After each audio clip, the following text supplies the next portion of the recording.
A metal-free motor represents a complete paradigm shift in electric motor construction. Unlike traditional designs that rely on copper or aluminum windings, these revolutionary motors use carbon nanotubes, materials for all electrical coils and windings. This fundamental change eliminates the need for any metallic components in the motor's electrical systems. Traditional copper motors face significant limitations in modern applications. Copper's high density of 8.9 grams per centimeter creates substantial weight penalties, particularly in critical electrical vehicles or in aerospace systems. Performance bottlenecks emerge from copper's thermal expansion characteristics and corrosion susceptibility over time.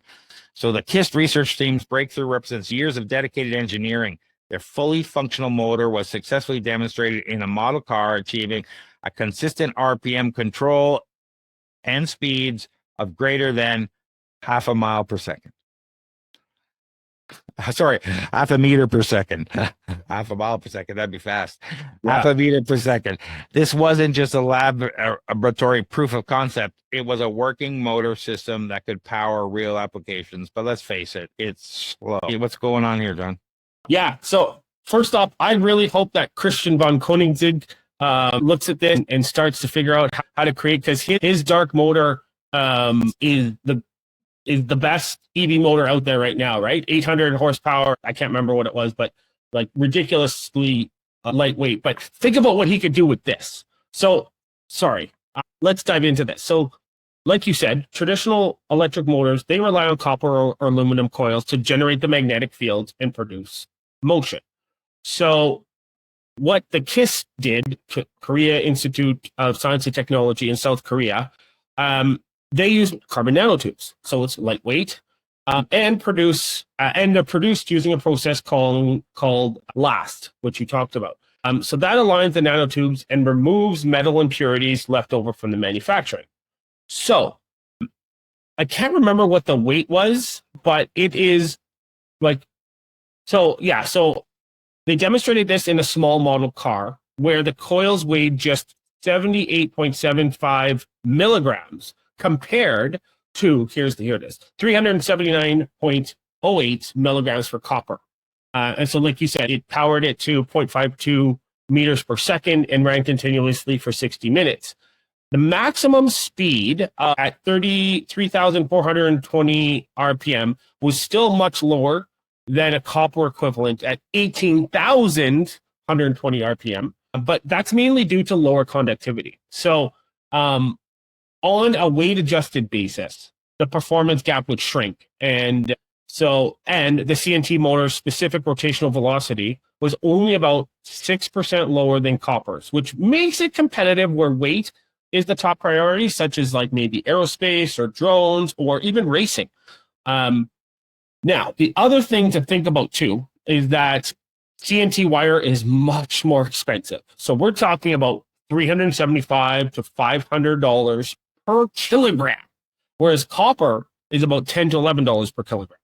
And the engineers would have to redesign the motors from scratch to take full advantage of the new material. But hey, like, the engineers have to redesign things from scratch all the time. Like, I think this is a revolutionary technology. What are your thoughts? When it gets there. So yeah. I agree. This looks like we're getting somewhere. I mean, there's a lot of benefit to carbon nanotubes, and the cost has to do with the manufacturing process. So hopefully, as you know, we get into that, the price will go down. But the density for the carbon nanotube motors, carbon nanotube is a 1.7 gram per centimeter compared to 8.9 grams per centimeter. I mean, it's an 80% reduction in weight. Yeah. So it's significant. However, you know, if you're not getting the performance, then the whole system's going to suffer. So we really got to take it up a bit. But carbon nanotubes possess conductivity superior to copper while maintaining a mechanical strength 100 times greater than steel. So the carbon nanotube motor leverages these exceptional properties by replacing traditional copper windings with a carefully engineered carbon nanotube coil. So ideally, these things would last way longer than what happens with the corrosion and the heat, whatnot, with the copper that is currently used. Yeah. Yeah, and like you said, it's energy intensive. It produces hazardous byproducts, but I think that this is a great step in the right direction for developing. Because let's be real, electric motors, the way that they've been designed now, have been around since the 30s, 20s, and I mean 1920s, not 2020.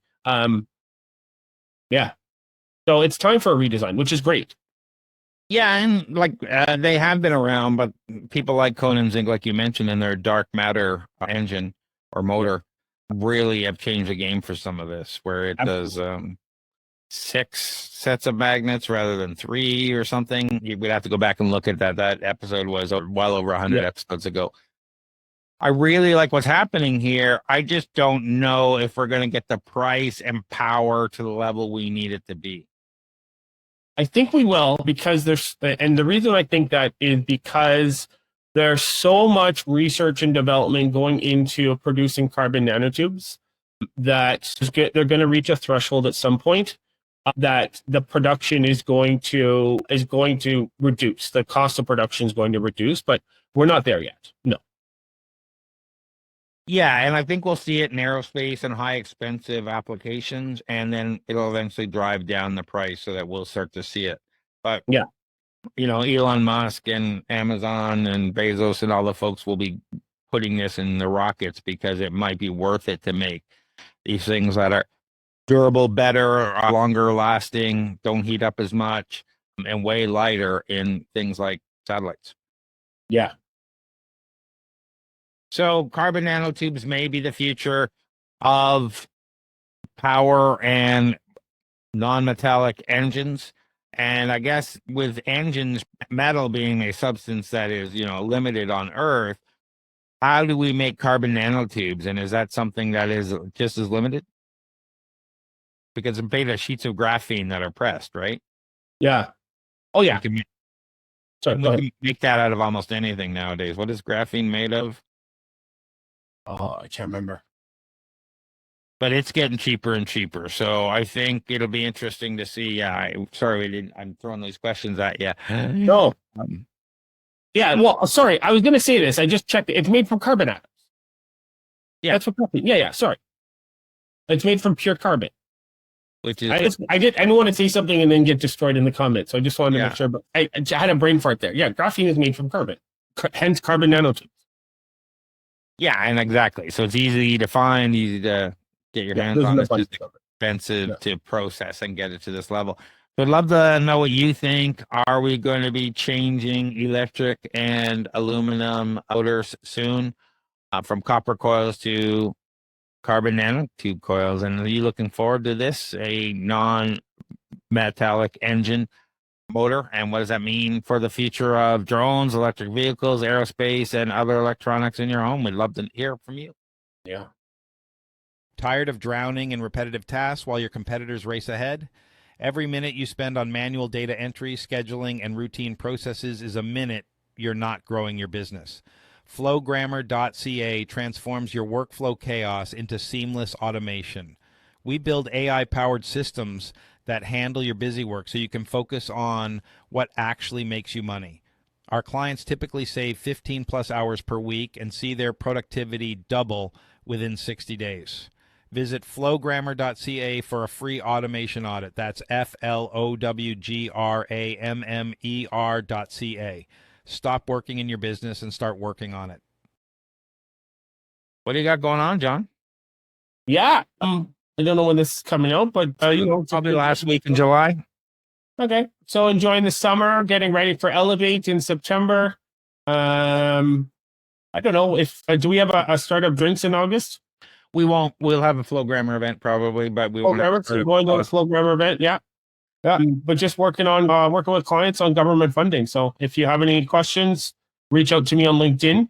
But if you have general business questions, your startup, what do they do, Craig? Head over to startupcoach.ca or torontostarts.com. Everything's over at torontostarts.com. One of the largest startup communities in Canada. We do workshops, events. There's all sorts of resources and training, multiple podcasts, lots of stuff over there. You can schedule a call with me.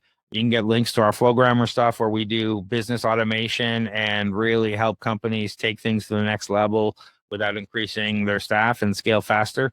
So you can take a look at all of that. And we'd love to hear from you. So leave a comment below and let us know what you're up to.